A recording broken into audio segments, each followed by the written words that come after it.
Students, welcome to SPM classes. आज की video में आपको आपके प्रश्नावली 1.5 को कैसे सॉल्व करना ये बताया जाएगा। इस प्रश्नावली के पहले हमें जो आवश्यक चीज जानना है वो ये कि परिमेय और अपरिमेय संख्या क्या है। इसके पहले के वीडियो में हमने आपको बताया था कि परिमेय संख्या और अपरिमेय संख्या क्या होती है, या परिमेय और अपरिमेय संख्याओं में कैसे अंतर स्पष्ट करेंगे हम। यहाँ भी हमको वही करना है। हमको कुछ संख्याएं दी हुई हैं, उनमें से कौन सी संख्याएं अपरिमेय है वे हमें निकालने हैं, कौन सी संख्याएं परिमेय है वो हमको ज्ञात करना है। हमने आपको अपरिमेय संख्याओं को ज्ञात करने के लिए दो तरीके बताए थे। उसमें जो हमारा पहला तरीका था वो ये था कि जितनी भी संख्याएं करड़ी चिन्ह के भीतर रहेंगी, अर्थात रूट के भीतर, अर्थात ये हुआ कि मान लीजिए 4 लिखा हुआ है, तो अगर हम 4 को सॉल्व करेंगे या हल करेंगे तो 4 का वर्गमूल 2 होता है। मतलब यहाँ जब 4 को हल करने के बाद में 2 आया और 2 से करड़ी का चिन्ह हट गया, तो जब कोई संख्या करड़ी चिन्ह के भीतर नहीं होगी तो वो परिमेय संख्या कहलाएगी, और अगर करड़ी चिन्ह के भीतर रह जाएगी तो वो अपरिमेय संख्या कहलाएगी। इसके बाद जो हमारा दूसरा नियम है वो ये है कि जो भी आप चर और अचर ही संख्याओं को जानते होंगे, ए से लेकर के जेड तक के जितने भी अक्षर हैं वे सब चर होते हैं, और 1 से लेकर के अनंत तक की जितनी भी गिनती होती है वे अचर होती है। 0 भी अचर में ही आता है। मतलब जितने नंबर होंगे वे अचर रहेंगे और जितने अक्षर होंगे वे चर रहेंगे। हमको केवल इतना ही ध्यान रखना है कि जो भी संख्याएं हमको दी हुई हैं उस संख्या को हल करने के बाद जब हम उसका मान निकालते हैं तो क्या वहां से करड़ी का चिन्ह गायब होता है या नहीं। अगर करड़ी का चिन्ह बचा रह जाता है तो वो संख्या अपरिमेय कहलाएगी, और अगर करड़ी का चिन्ह हट जाता है तो वो संख्या परिमेय संख्या कहलाएगी। ये तीनों नियम आपको ध्यान रखने हैं। इसी के आधार पर आपका ये पूरा का पूरा चैप्टर हल हो जाएगा। तो चलिए अगर हम चैप्टर की शुरुआत करें तो इसमें हमको पहला क्वेश्चन दिया हुआ है, बताइए नीचे दी गई संख्याओं में से कौन कौन परिमेय है और कौन कौन अपरिमेय। अगर हम संख्याओं को लिखें तो जो पहली संख्या हमको दी हुई है वो 2 - √5 दी हुई है। दूसरी संख्या हमको दी हुई है 3 + √23 ब्रैकेट बंद और बाहर -√23। तीसरी संख्या हमको दी हुई है 2 √7/7 इसके बाद हमको चौथी संख्या दी हुई है 1/√2 और पांचवी संख्या दी हुई है 2π। अगर आप थोड़ा सा ध्यान दीजिए तो यहाँ आप देख सकते हैं ये पूरे का पूरा एक ही नंबर है, मतलब एक ही संख्या है, लेकिन यहाँ 2 करड़ी चिन्ह में नहीं है, लेकिन 2 के साथ जो 5 लिखा हुआ वो करड़ी चिन्ह के भीतर है, और 5 को हम हल करके करड़ी का चिन्ह नहीं हटा सकते क्योंकि 5 का वर्गमूल नहीं होता। तो जब 5 का वर्गमूल नहीं होगा अर्थात 5 पर करड़ी का चिन्ह लगा रह जाएगा, तो ये अपरिमेय संख्या की श्रेणी में आएगी। यहां आप देखिए अगर आप ब्रैकेट को हल करेंगे तो 3 + √23 और यहाँ -√23, ये दोनों प्लस और माइनस कट जाएंगे, क्या बचेगा 3। 3 के ऊपर कोई भी करड़ी का चिन्ह नहीं लगा हुआ है, तो जब करड़ी का चिन्ह नहीं लगा तो ये हो जाएगी परिमेय संख्या। यहां से हम 7 और 7 काटेंगे तो हमारे पास बचेगा 2/7। इस पूरे नंबर में कहीं भी करड़ी का चिन्ह नहीं है तो ये परिमेय संख्या कहलाएगी। इसके बाद चौथे नंबर पे आप आइए, 1 पे तो करड़ी का चिन्ह नहीं है लेकिन 2 पे करड़ी का चिन्ह लगा हुआ है और हम 2 का वर्गमूल नहीं निकाल सकते, तो ये भी रहेगी अपरिमेय संख्या। उसके बाद यहाँ आप देखिए 2π लिखा हुआ है। पाई हमेशा अपरिमेय ही माना जाता है, तो जब पाई अपरिमेय संख्या है तो 2π भी क्या होगा अपरिमेय संख्या।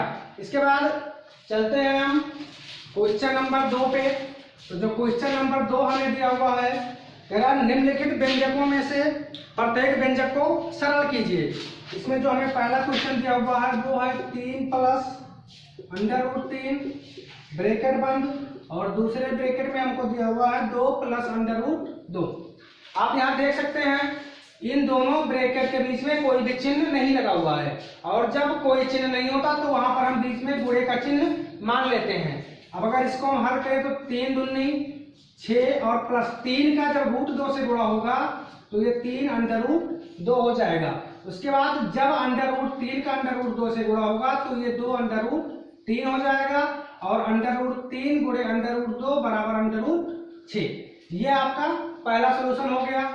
इसके बाद जो सेकेंड नंबर हमको दिया हुआ है वो है 3 प्लस रूट 3 एक ब्रैकेट में, और दूसरे ब्रैकेट में हमें दिया हुआ है 3 माइनस अंडर रूट 3।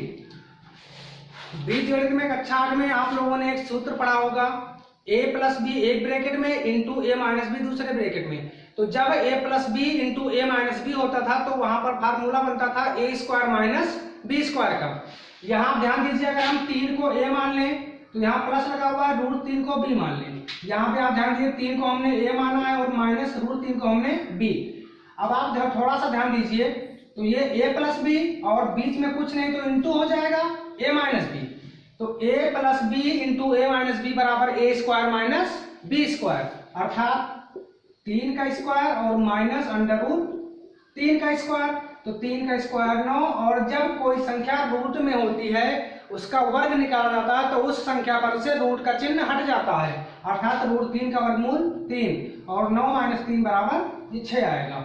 उसके बाद क्वेश्चन नंबर 3 अगर देखा जाए इसका, तो हमें दिया हुआ रूट 5 प्लस रूट 2 का whole square, under root 5 plus under root 2 का whole square.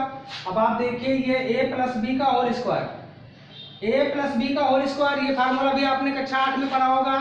a plus B का होल स्क्वायर बराबर a square plus B square plus 2ab। तो a स्क्वायर का मतलब हो गया अंडर रूट 5 का स्क्वायर, b स्क्वायर का मतलब रूट 2 का स्क्वायर, और प्लस 2ab। 2 गुणे a का मान अंडर रूट 5 और b का मान अंडर रूट 2। रूट 5 का स्क्वायर 5, रूट 2 का स्क्वायर 2, और प्लस यहाँ 2 और अंडर रूट 5 गुणे अंडर रूट 2 बराबर अंडर रूट 10। 5 और 2 7 प्लस 2 अंडर रूट 10। ये आपका तीसरा हो गया। इसी तरह से आप क्वेश्चन नंबर दूसरे का चौथा भाग आप कर सकते हैं। उसमें हमको रूट 5 माइनस रूट 2 एक ब्रैकेट में और रूट 5 प्लस रूट 2 हमको दूसरे ब्रैकेट में दिया हुआ है। वो बिल्कुल सेम इसी पैटर्न पर हल हो जाएगा, अर्थात a plus B into A minus B बराबर ए स्क्वायर माइनस बी स्क्वायर। आपको सिर्फ इतना ही करना है। उसके बाद क्वेश्चन नंबर अगर हम 3 देखें तो क्वेश्चन नंबर 3 हमें दिया हुआ है, आपको याद होगा पाई को एक वृत्त की परिधि मान लीजिए c और उसके व्यास मान लीजिए d के अनुपात से परिभाषित किया जाता है, अर्थात पाई बराबर c अपान d। हमको दिया हुआ है पाई बराबर c बटे d। करा ये इस तथ्य का अंतर विरोध करता हुआ प्रतीत होता है कि पाई अपरिमेय संख्या है। इस अंतर विरोध का निराकरण आप किस प्रकार करेंगे? तो इसमें थोड़ा सा ध्यान देने वाली बात क्या है, अभी हमने आपको यहाँ ऊपर बताया पाई क्या है, अपरिमेय संख्या। यहाँ भी हमको ये दिया हुआ है कि पाई बराबर c अपान d। ये कहा जा रहा है इसमें कि पाई अपरिमेय संख्या है लेकिन c अपान d इस कथन का विरोधाभास करता है, अर्थात c अपान d ये अंतर स्पष्ट नहीं कर रहा है कि c और d का जो अनुपात आएगा वो परिमेय आएगा या अपरिमेय आएगा। यही हमें निकालना है या इसी अंतर को हमें क्लियर करना है। थोड़ा सा आप ध्यान दीजिए, पाई अपरिमेय संख्या है। अगर पाई अपरिमेय संख्या है तो पाई के बराबर ही c अपान d भी दिया हुआ है, अर्थात अगर पाई अपरिमेय है तो c बटे d का मान भी अपरिमेय होना चाहिए। लेकिन इसमें हमें यह नहीं पता है कि c परिमेय है या अपरिमेय है या d परिमेय या अपरिमेय है। तो हम जब हमें कुछ अंतर स्पष्ट नहीं तो हम सीधे लिखेंगे कोई विरोधाभास नहीं है क्योंकि c या d अपरिमेय संख्या है। अगर c और d दोनों में से कोई भी अपरिमेय हो गया तो पूरा का पूरा नंबर ही अपरिमेय हो जाएगा, और बराबर के इस पार तो हमको अपरिमेय दिया ही हुआ है। बस हमें यही स्पष्ट करना था। उसके बाद अगर हम क्वेश्चन नंबर 4 पे चले तो क्वेश्चन नंबर 4 में हमें दिया हुआ अगर संख्या रेखा पर अंडर रूट 9.3 को निरूपित कीजिए। चलिए, ये थोड़ा महत्वपूर्ण क्वेश्चन है, इसको आप ध्यान दीजिएगा। यहां आपको रूट 9.3 दिया हुआ है। रूट 9.3 का हम वर्गमूल भी नहीं निकाल सकते। तो जब वर्गमूल नहीं निकाल सकते तो ये सीधे सीधे नंबर बनेगा नहीं, और जब सीधे सीधे नंबर नहीं बनेगा तो संख्या रेखा पर इस संख्या को दर्शाने में हमें दिक्कत होगी। चलिए, अगर इसको सॉल्व के सबसे पहले जो आपका काम है वो ये है कि अगर कोई भी संख्या रूट के भीतर दी हुई है, वो भी ऐसी संख्या जिसका वर्गमूल ज्ञात करना संभव ना हो, तो उसके जो प्रोसेस होता है वो ये है कि सबसे जो फर्स्ट प्रोसेस या पहला प्रोसेस है उसमें हम रूट को छोड़ देते हैं। रूट को छोड़ने का मतलब इसको हम 9.3 मानेंगे, और 9.3 मानने के बाद में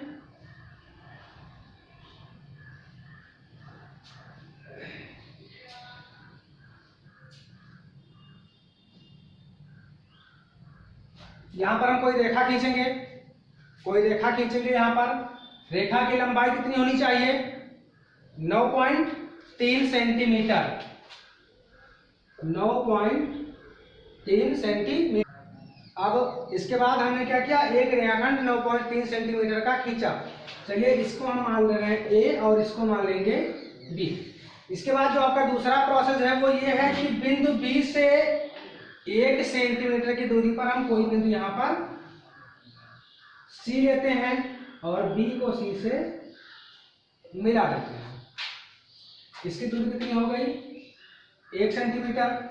अब दोबारा से देखिए, सर्वप्रथम हमने रूट को छोड़ा और 9.3 सेंटीमीटर लंबा एक रेखाखंड ए बी खींचा, पुनः BC बराबर 1 सेंटीमीटर खींचा। इसके बाद हम करेंगे क्या, पूरे रेखाखंड AC का मध्य बिंदु ज्ञात करेंगे। मध्य बिंदु ज्ञात करने का तरीका क्या है, इस रेखा की आधे से अधिक दूरी लेंगे और एक बार इस कोने पर रख करके चाप लगाएंगे, तो एक चाप यहाँ और यहाँ इस तरह कटेगा, दूसरा चाप जब यहाँ रख करके लगाएंगे तो ऐसे और ऐसे कटेगा। इन दोनों को हम पटरी की सहायता से सीधे मिला देंगे। ये रेखा AC को जिस बिंदु पर काटती है उसको हम O मान ले रहे हैं, और बिंदु O रेखाखंड AC का मध्य बिंदु होगा।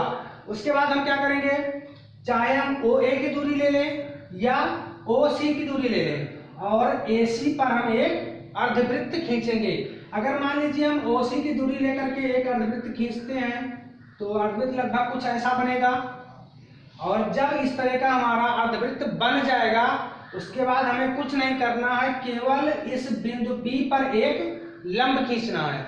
तो लंब खींचने के लिए सबसे पहले हम बिंदु B पर प्रकार को रख करके एक पूरा अर्धवृत्त बनाएंगे। उसके बाद एक बार इस कोने पर रखेंगे तो यहाँ कटेगा, इस कोने पर रखेंगे तो यहाँ कटेगा, और इन दोनों को ऐसे मिला देंगे। ये बिंदु B पर खींचा गया लंब इस वृत्त को जिस बिंदु पर काटता है उस बिंदु को हम D मान ले रहे हैं, और जब हम A और D को मिलाएंगे तो जो AD की दूरी आएगी वो कितनी आएगी, अंडर रूट 9.3 सेंटीमीटर। ये क्वेश्चन आपका पूरा हो गया। इसके बाद एक बार आप दोबारा से देख सकते हैं, सबसे पहले हमने क्या किया, रूट को छोड़ा और 9.3 सेंटीमीटर लंबा एक रेखाखंड AB खींचा, पुनः बिंदु B से 1 सेंटीमीटर की दूरी पर कोई बिंदु C लिया तथा BC को मिलाया। उसके बाद हमने पूरे रेखाखंड AC का लंबार्धक किया या AC का मध्य बिंदु O ज्ञात किया। उसके बाद हमने OC की या OA की दूरी आप ले सकते हैं और इसी बिंदु पर रखकर हम AC पर एक अर्धवृत्त खींच सकते हैं। हमने यह अर्धवृत्त खींचा है। उसके बाद बिंदु B पर हमने एक लंब खींचा है। लंब ऐसा होना चाहिए जो बिंदु B से होकर के जाता हो। ये लंब रेखाखंड इस अर्धवृत्त को बिंदु D पर काटता है। जब हम A और D को मिलाएंगे तो जो दूरी आएगी वो कितनी आएगी, अंडर रूट 9.3 सेंटीमीटर। ये हमारा संख्या रेखा पर प्रदर्शित हो गया। इसके बाद आपको बचता है क्वेश्चन नंबर 5। तो क्वेश्चन नंबर 5 में हमको दिया हुआ है निम्नलिखित के हरों का प्रमेयकरण कीजिए। तो अगर हम क्वेश्चन नंबर 5 को हल करें, हर का प्रमेयकरण करना इसके पहले आप लोगों ने शायद कक्षा 8 में भी पढ़ा होगा। सेम वही काम आपको यहाँ भी करना है। इसमें थोड़ा सा केवल यही अंतर है कि इसमें कोई भी संख्या चर हमको नहीं दी हुई है, अर्थात केवल अचर संख्याएं ही हमको दी गई हैं। तो अचर संख्याओं में जो हमारी पहली संख्या है वो है 1/√7। 1/√7 हमको इसके हर का परमीकरण करना है। तो इसमें ध्यान देने वाली बात यह होती है कि जब अंश का या हर का हमको जिस भी पद का परमीकरण करना हो, अगर वहां पर केवल एक ही नंबर हो, मतलब एक ही पद हो, तो हम सीधे उसी से गुणा कर देते हैं। और जब हर में दो पद होते हैं तो उनके बीच का हम चिन्ह बदल देते हैं। यहाँ ध्यान दीजिए, अंश में भी केवल एक पद और हर में भी केवल एक पद, हमको हर का ही परमीकरण करना है। तो अगर हम हर का परमीकरण करें तो हर का परमीकरण करने पर 1/√7, बीच में यहाँ गुणे का चिन्ह लगाएंगे। हमने बताया जब एक ही पद हो तो क्या करेंगे, उसी पद से ऊपर और नीचे गुणा कर देंगे। √7 का 1 से गुणा √7 और √7 का √7 से गुणा 7। यहाँ ध्यान रखिएगा, जब भी रूट का रूट से गुणा हो और दोनों संख्याएं एक जैसी हो तो रूट हट जाएगा। ये आपका पहला खंड हो गया। इसका जो दूसरा खंड हमें दिया हुआ है वो है 1/√7 - √6। अब यहाँ थोड़ा सा ध्यान दीजिए, इसमें हमारे पास दो पद नीचे हर में है, हमको हर का परमीकरण करना है। तो जब हमारे पास दो पद होते हैं तो हमने आपको बताया है कि दोनों पदों के बीच का जो चिन्ह होगा उसको हम चेंज कर देंगे। चेंज करने का तात्पर्य इस बात से है कि ये 1/√7 - √6 ये हमको दिया हुआ है, बीच में हम गुणे का चिन्ह लगाएंगे और यहाँ बीच में चिन्ह क्या है, माइनस का, उसको चेंज करेंगे किसमें, प्लस में। तो यहाँ हो जाएगा √7 + √6 और ऊपर भी √7 + √6। एक बात हमेशा ध्यान रखिएगा, हम चाहे अंश का परमीकरण करें या हर का परमीकरण करेंगे, जिस भी संख्या से हम गुणा करेंगे उस संख्या का गुणा हमेशा अंश और हर दोनों जगह होगा। ये नहीं कि हमको हर का परमीकरण करना तो हमने केवल हर से ही गुणा कर दिया, तब आपका क्वेश्चन गलत रहेगा।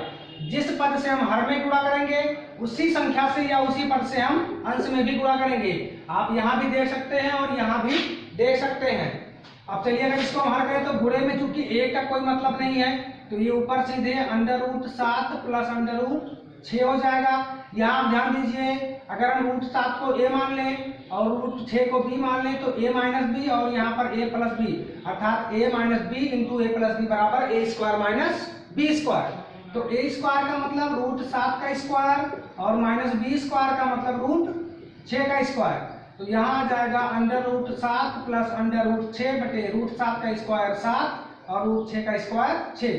तो ऊपर तो हमारा √7 + √6 वैसे ही रहेगा और ये 7 - 6 बराबर 1, या हम इसे चाहें तो √7 + √6 लिख सकते हैं। ये आपका आंसर हो गया। इसके बाद इसमें दो खंड और बचते हैं, वो आप बिल्कुल इसी प्रक्रिया से कर सकते हैं। अगर आपको इस पूरे में कहीं भी दिक्कत हो किसी भी क्वेश्चन में तो आप नीचे कमेंट बॉक्स में लिख सकते हैं।